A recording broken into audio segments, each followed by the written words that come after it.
All right, what's up, everybody? I would have never thunk it, but another group has apparently entered the ring trying to get a bite at the Black American Music History Achievement Awards. And we have the Native Americans. But in this case, it's not actually the Native Americans that are actually pushing this, is advocates for the Native Americans are pushing this agenda that Native Americans are part of the origin story of jazz. And they make these claims by fudging the history of Native Americans and African Americans in a way that supposedly supports this theory. So the person that's going to present his belief, his name is Ben Makinen. He appeared with Anthony Edwards from the UK on his platform, and they had this discussion talking about the possible influence of Native American culture in jazz. Now, what's ironic and astonishing is that when you look at the formative years of jazz, basically from the 1900s to 1950, right? There are no full-blooded Native Americans jazz musicians. And so I'm like, how could this be possible? But I want you to hear what Ben McEnany says and how he supports his belief. And we're going to talk about it on the back end. So that's my question. That's my first question. Did they have anything to do with the creation of jazz? I do believe so. There are many people who believe that, who know that to be true. Um, so there's a lot going on here, and there's a way to do it. I think that's sensitive. I want to preface some of this with some sensitivity, some statements regarding understanding where a lot of the resistance and anger comes from people. But going back to your initial question, last year I began collecting interviews for a film to be focused on the obstacles women face in a male-dominated industry. Women in jazz, we are here. Well, in the course of collecting those interviews, I interviewed about 4 or 5 people who are Native American jazz musicians, men and women. And they each had been doing their own research. These are younger musicians. I say younger than me, people in their 30s who recently caught on, who caught the whiff of this Native American presence. Some of them grew up on reservations and started talking to their elders. So they felt very empowered to pursue the precedent of Native Americans tied into the genesis of jazz. I've always felt very strongly about the connection. I grew up with a proximity to Native communities, and my father's work had us visiting Native reservations, Indian reservations in America.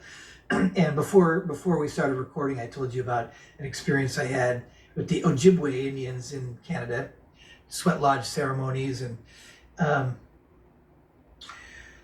so in the process of making this Women in Jazz documentary, I found an opportunity to splinter off and continue the research into the Native American contributions to the genesis of jazz. And as you very well know, there's a lot of resistance to that idea. There's a lot of resistance from people to anything that suggests jazz is something other than a purely Black American art form. And so before we get into that, it's important to talk about definitions. What is jazz? What is Black? Why do we care? And why are we having this conversation? And then again, what is Native American? And I think one of the reasons people get so angry is because there's some deeper issues here. There's the issue of identity, and there's the issue of pain, of cultural pain. And I think a lot of people are really wanting to be acknowledged. You know, almost nothing to do with jazz, really. Jazz is the flashpoint. You know, it's the catalyst. But I think a lot of people, especially people who go to school and are given a lot of ideas.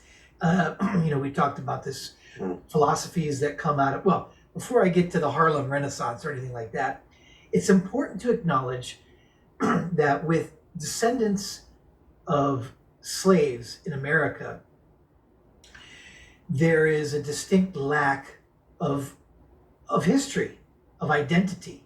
And people who don't have that lack, people who have a clear understanding of where they come from, tend to take it for granted that that's a source of stability, of confidence, of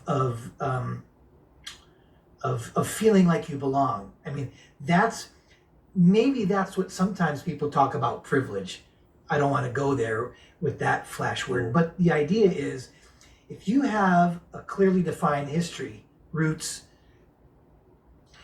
you tend to have a better sense of yourself in the present, more confidence,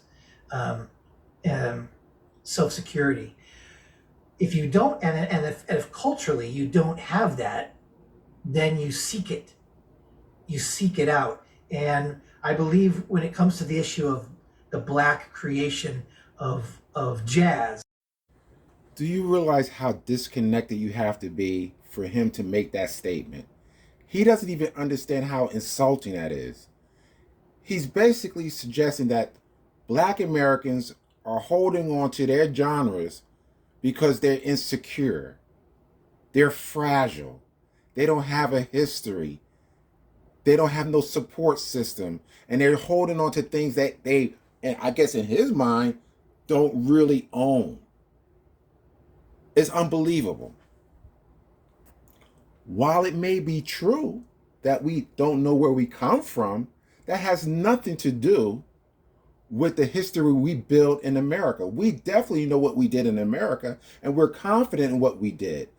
What speaks to that is the overwhelming number of Black musicians in the early formative years of jazz. There's a lot of confidence there. Black people are proud people, despite all the hell they went through. To suggest that somehow they're weak and they're trying to hold on to things they don't actually earn, that is the most disrespectful thing that I ever heard.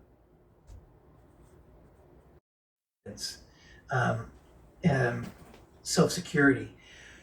If you don't, and if culturally you don't have that, then you seek it out. And I believe when it comes to the issue of the Black creation of jazz, a number of people are clinging to that as an important part of a cultural identity. They don't know which country in Africa they came from, for example. They don't know what the generations, 6-7 generations ago did. You know, they need heroes. They need a history. Listen how insulting that is. And we have some of those. Some have been documented, and a lot hasn't. So I think that's one thing to acknowledge, at least as what's coming from, let's call it the African American community. Are you a psychologist, Ben? What is Black? One of the big problems when we talk about here we go. Something being invented by Black people. What's a Black person? All right, so it probably doesn't get any blacker than Africa. I would think, and it's important to understand too. When we speak about this now, Andy, we're speaking to a global audience. 20, 30, 40 years ago, we could talk about Black people and have this understanding we're talking about descendants of slaves in America, for example. But there are Black people all over the earth, right? See, this guy is missing the whole point of being Black. Black is not just a color, it's an identity, it's an ethnic group in America. We're not talking, when we say Black or Black music, we're not talking about African music or anywhere where there are black people or deeply melanated people. We're not talking about all those people. We're talking about African Americans or black Americans. That's what it means to be black. The idea that he don't know that, and this is his reason for not calling jazz black American music. Of course, it is black American music. Now, here you're going to see Ben take some liberties with the history of the United States, and he's going to give this impression that blacks and Native Americans have been together since the 1500s in the United States. We have to remember the first slaves that are documented to come to the United States is 1619. So what he's trying to do, he's trying to go back to basically where the Spanish was in control of Florida and Mexico, and maybe during those period of times that those natives and Africans were together or were slaves together or did some assimilation, but he can't mix up geography to fit this New Orleans narrative. And so that's what he's doing. He went as far as to suggest that it is likely that he said probably like 90% or more of people of African descent has at least a grandmother or grandfather who's full-blooded Native American. So let's listen to some of that. We now know that before any African people arrived on the US continent, there was already a Native American population, some of whom were enslaved. So the first slaves in America were Native Americans. When Africans were brought over, they were put into a pre-existing Native American slave culture. When the Africans ran away, they were accepted by Native American nations. They were assimilated. And this started at least in the 1500s. So by the time we start to see the elements that make jazz what it is coming together in the middle to late 1800s, by that time there has been 350 years of assimilation and mixing of not only blood but of culture. So for example, there are studies that show that in New Orleans by the middle 1800s, among the enslaved population, 25% of them were of mixed Native American race. By the end of the 1800s, that percentage goes up dramatically, closer to 70%. By the middle 1900s, it's close to 100%, probably like 95%. So by about the 1950s, if you were a black African American who could trace who didn't just come straight from Africa, but whose parents and grandparents and ancestors were descendants of American slaves, you were 95% likely to have Native American bloodlines, which means one of your grandparents had a full-blooded Native American mother or father. Okay.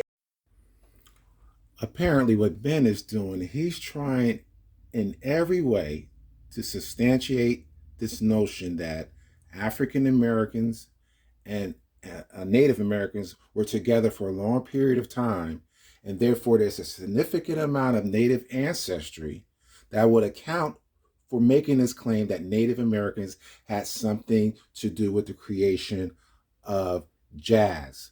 So let's look at the overall, the actual analysis of DNA, and we could put this whole thing to rest. Now I know he's reportedly talking about Louisianans, but think about it this way: there's no DNA, right? So were these self-proclaimed African Americans who probably just like the idea of saying they have Native ancestry? Who knows? Because there's no way one can tell since the signs didn't exist yet. So, but let's look at what the actual numbers are today. Patterns of genetic ancestry of self-reported African Americans genome. White ancestry estimates of African Americans show an average proportions of 73.2% African, 24% European, and 0.8% Native American ancestry. So basically, all that means is that the vast majority of African Americans or Black Americans have no Native ancestry. So I like to know how Ben explains that. But what's significant to me, if Ben was correct, at least the admixture would be at least 24%, as it is with European. But we know what the European was doing. They was raping our women. That's how these numbers got so high. Apparently, this so-called mixture or interrelationships with different individuals didn't happen on a scale that Ben is trying to purport, because the numbers just don't add up. How many of you who are Black American always heard that one of your relatives was Native American? That was a big thing, especially when I was growing up. And I think a lot of that, we saw Native Americans as at least having, in terms of hierarchy, in terms of the social ladder, and they were more respected. And I think that led to a lot of Black Americans identifying with them and wanting to be Native American. And so I think that's the root of the confusion. And so when you have people like Charlie Parker and Oscar Pettiford, let me see who else, Don Cherry, Miles Davis, all claiming to have Native ancestry, that may be true, but a lot of it was their ancestors having lived on territories, on Native American territories or Indian reservations, and they accepted that identity. So that is the real reason for many Black Americans feeling they have Native American ancestry. Now, you remember earlier I brought up individuals, jazz musicians. These are the guys that Ben and Andy always cite having Native American ancestry. And I'm not saying they don't, but it can be questioned given the history of being a freedman and on the territories of Oklahoma and places like that. And so I want to explore the reasons why many Black Americans believe they have Native ancestry. So let's deal with that. At last. The African American people wear racial mixture right on their faces. And the greatest percentage of our admixture comes from European ancestors. But for some reason, it's much easier for us to imagine another source. He knew his grandmother, Elizabeth Redmond, and he said she was a full-blooded Cherokee. Like almost all African Americans I know, my relatives are convinced that we have Native Americans in the family. This is Lucy's sister, and she had hair down to her knee. I thought she looked, like a Native American. And that's, like I said, that was my mom, and she wore 70s headbands. That's your mom? From the 70s. Oh, she your looked mom's like, cool. Everyone thought she was Native American. I have a little Choctaw Indian in my background. She looked like an Indian woman. She looked like, like straight off the prairie. And talk about the cheekbones and Yeah, you do have high cheekbones. yeah. She always had long black hair, and so that's Indian hair. But I've long been suspicious of these stories. How could so few Native Americans sleep with so many African slaves? That Tina grew up believing that two of her grandparents were part Native American. But you're only 1% Native American. You know how your family has always thought that you had all this Native American heritage? Yes. It was white heritage that you had. All this time I've been thinking Indian. I was dying to find out what tribe it was. You're from the tribe of Europe. Wow. And I'm 3% Native American. So I got just a little Indian in me. You got a little Indian in you. 0% Native American. And 0% Native American. There you go. And 0% who were Native American. We're gonna have to tell the Choctaw Nation in Oklahoma now. I misrepresented myself. I'm not Choctaw at all, you know. And you'll see there's no figure for Native American because you ain't got no Native American. Set the record straight. Even Don Cheadle, who we would expect to have some Native American ancestry because of the connection to the Chickasaw, members of your family owned by Native Americans. But we don't find any. Wow. And you're not alone in not having any measurable Native American ancestry. 1 in about every 20 African Americans only 1 in 20 has any significant amount of Native American ancestry. So apocryphal. Yeah. No.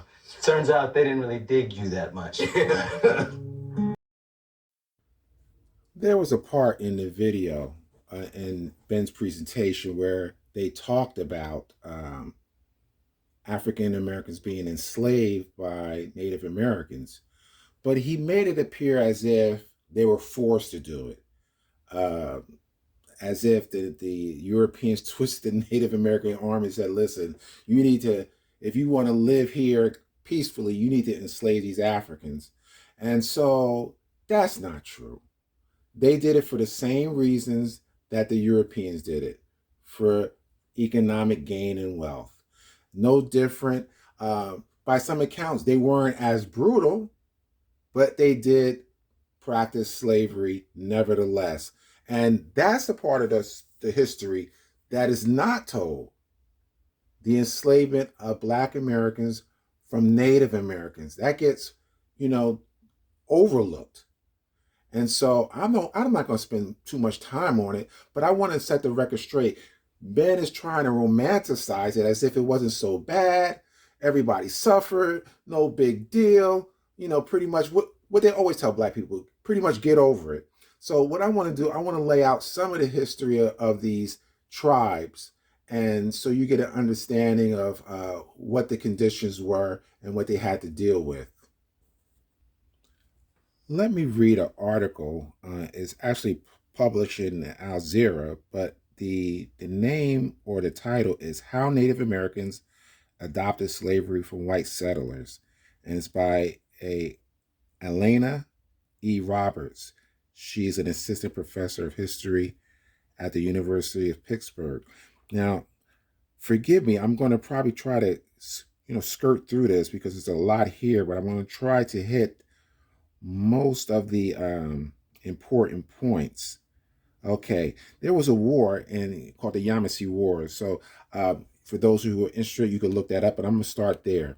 While the Yamasee lost, they succeeded in forcing European colonists to reconsider the risks inherent in the system of Native American enslavement. If Native Americans became angry at the terms of enslavement or allied Native Americans were accidentally enslaved, they might once again retaliate militarily. In addition, enslaved Native Americans often successfully escaped from their owners as they were familiar with the geography and could elude slave catchers and return to their homeland. Okay, let me see if I can move ahead here. Okay, in 1860, about 30 years after their removal to Indian Territory from their respective home in the Southeast, Cherokee Nation citizens owned 2,511 slaves, which is 50% of their total population. The Choctaw citizens owned 2,349 slaves, 14% of their total population, and the Creek citizens owned 1,532 slaves, 10% of their total population. Chickasaw citizens owned 975 slaves, which amounted to 18% of their total population. Okay, let's go ahead and let's move ahead. Like I said, okay, forgive me. Okay, the 5 tribes involved themselves in the Civil War militarily to preserve their practice of slavery and to fight for political autonomy. Members of all nations served on both the Union and the Confederate sides of the war, and there were a number of battles that took place within the Indian territories. After the war, the treaties signed between the U.S.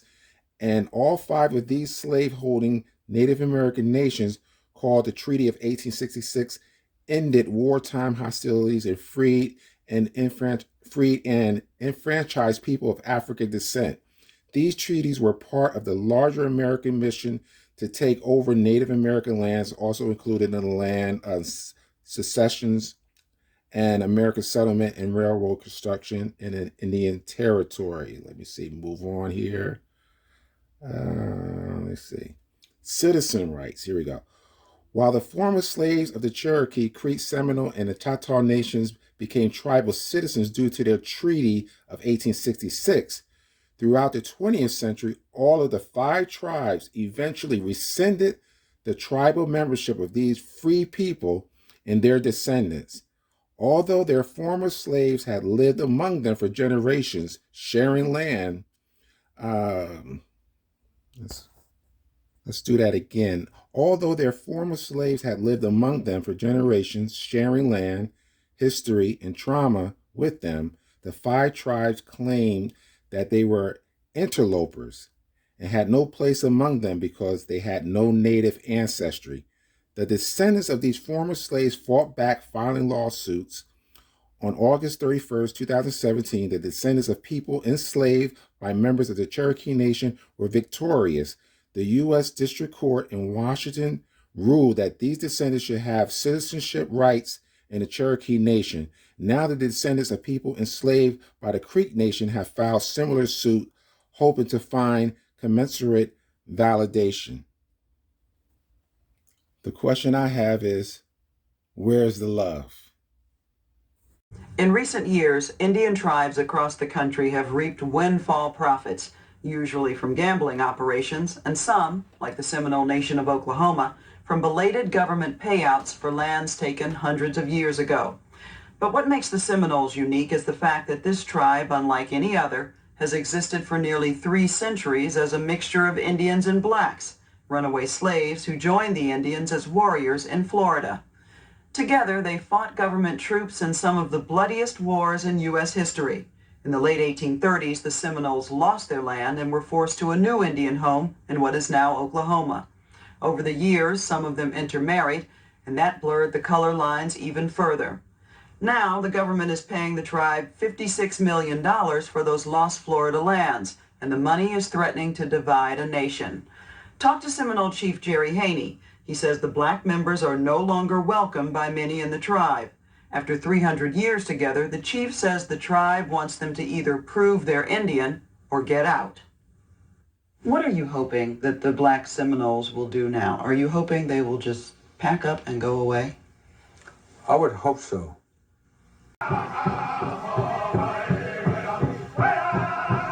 You drive here into the piney woods of Elton, Louisiana, and you come upon the Coushatta tribe.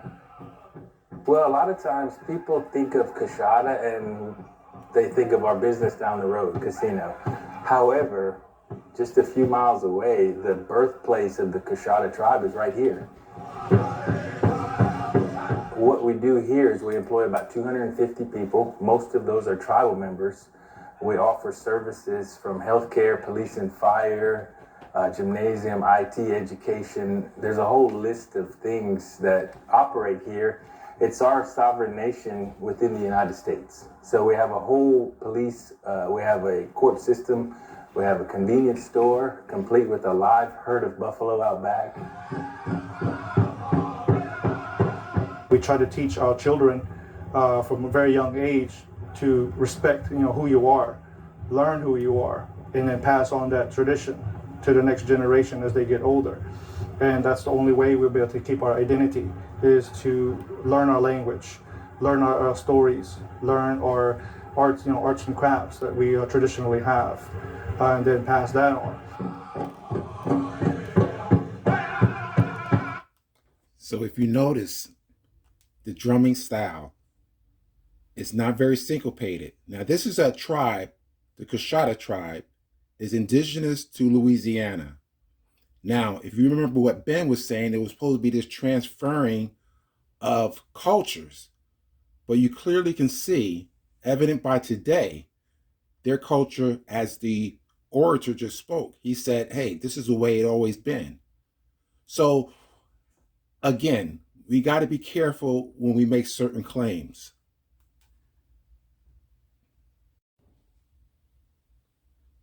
There's something what we call in Mardi Gras, the Black Indians.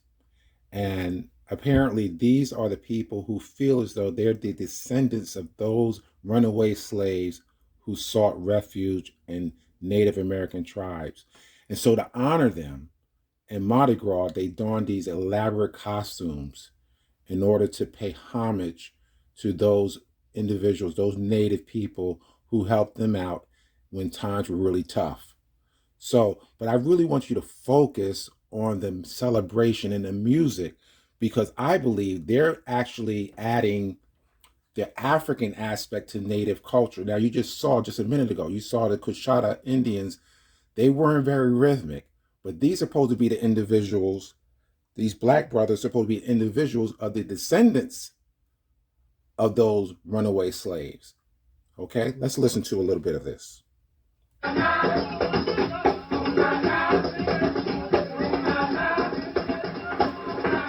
The history of the Black Indians dates back to 1682, when North American Indians witnessed the arrival of the French settlers in Louisiana.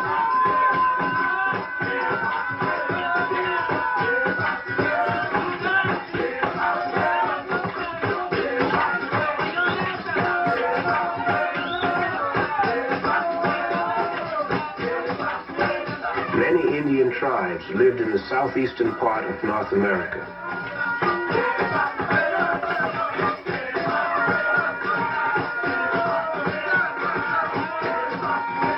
West of the old city of New Orleans were the Caddo, Yatasi, and Natchitoches.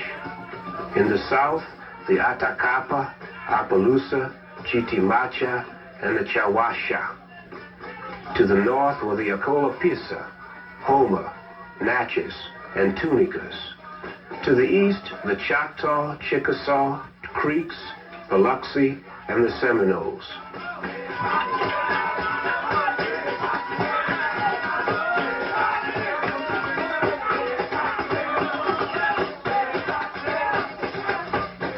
As the settlers took over the land, the Indian nations faced a never-ending struggle to preserve their way of life.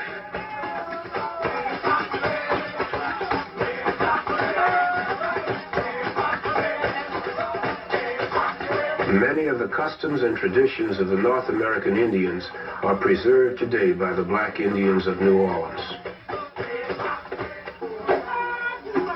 This is a practice.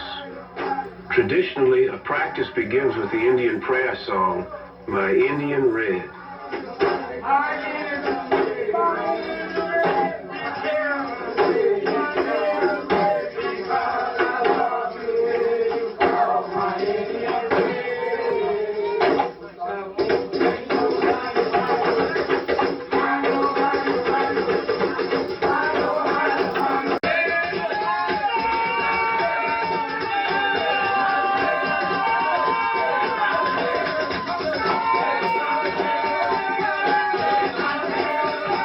So you can hear from the music, it's very syncopated. Now, this is the African influence into Native music.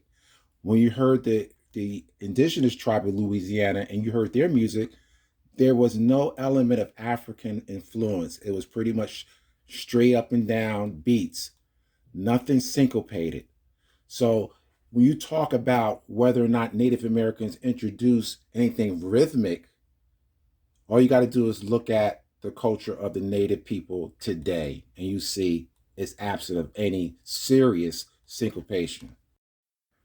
So when Ben speaks to this union between Africans and Native Americans, he speaks to it with the sense that there was this cultural exchange going on, assimilation process from each group to the other.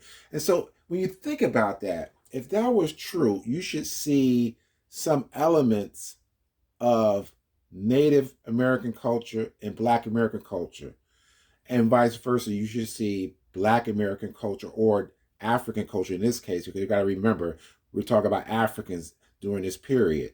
You should be able to see that in their music and dance.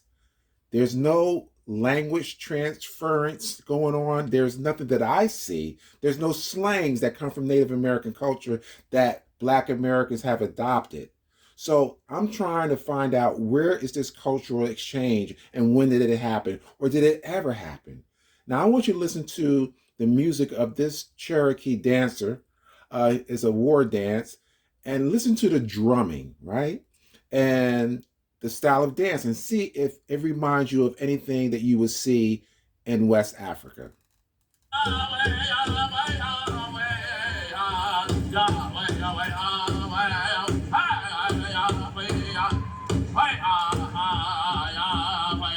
If you listen to the drumming, it's pretty basic,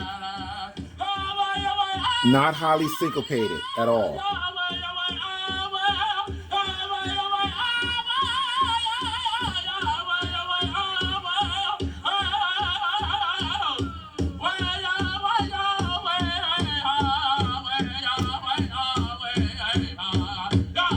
Now I want you to listen to the Africans and hear their highly syncopated rhythms and their exuberant, artful dance styles.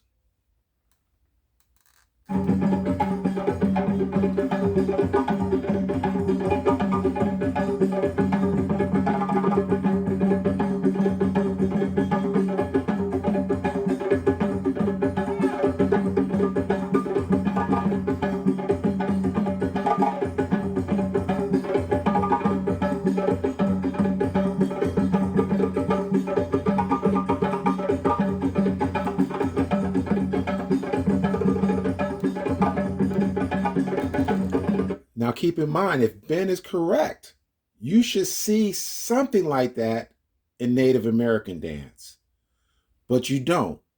So I think Ben is over exaggerating this alliance, or this admixture of Native Americans and Africans. I don't think it was as large, and based off of the scientific information available to us today, clearly it was not as large as Ben tries to make it to be. What I find so troubling is that there are so many white Americans and people of European descent are totally disconnected to the trauma that Black Americans have gone through. So much so that they feel as though our trauma is no different than anyone else's trauma. I want you to listen to what Ben has to say in this particular excerpt, because I find it, quite revealing. This is an appalling thing, isn't it? This idea of justifying enslavement based on racial grounds, and then having it so delineated that they are looking at race. I mean, it's like what the Nazis did. It's America's great stain of race essentialism. It's absolutely horrible. Yeah. I mean, it's near genocidal. I mean, Yeah. it's brutal. It's inhumane. That's another reason why a lot of people don't want to talk about it.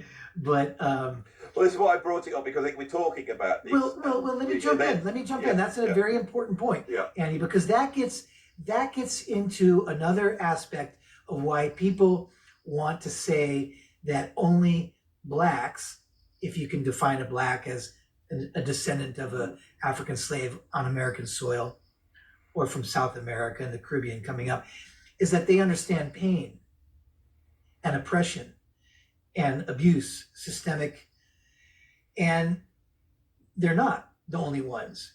Everyone in the world has, if you go back far enough, has been oppressed and abused. However, in most recent history, arguably making that more accessible to our emotional expression, are the African American descendants in America and the Native Americans.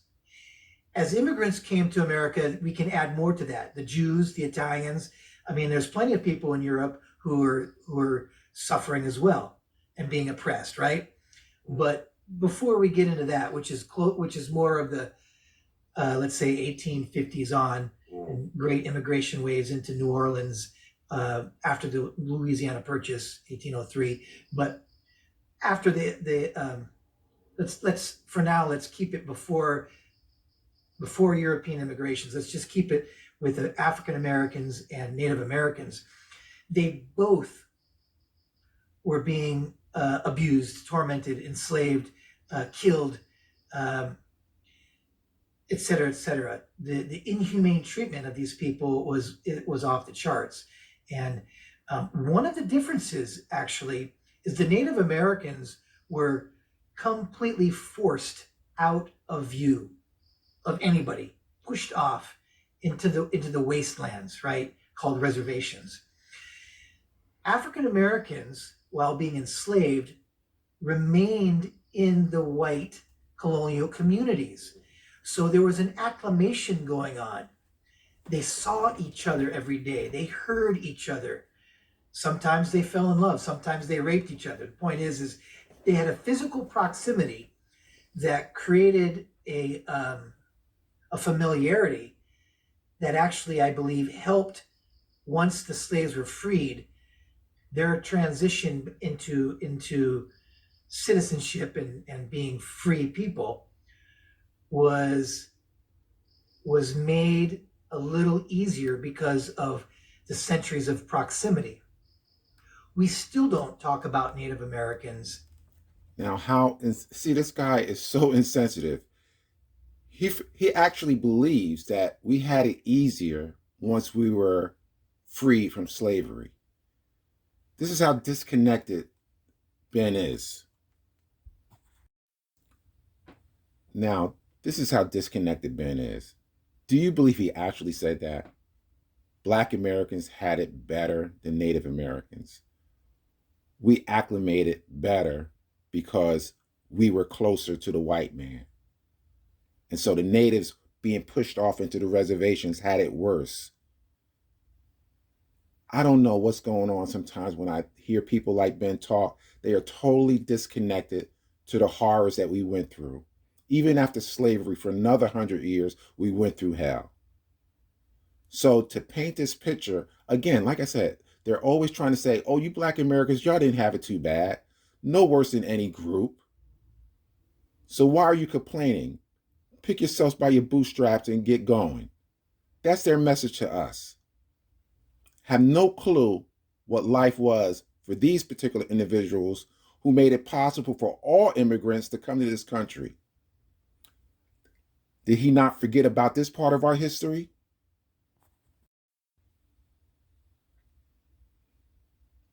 Now, Ben, you tell me, what other immigrant that came to this country that went through this type of brutality? From my understanding, there's only 4,000 reported cases, but we know there was a lot more. And this was killings and lynchings all through the country. So you tell me what other group went through this type of trauma. I'll wait.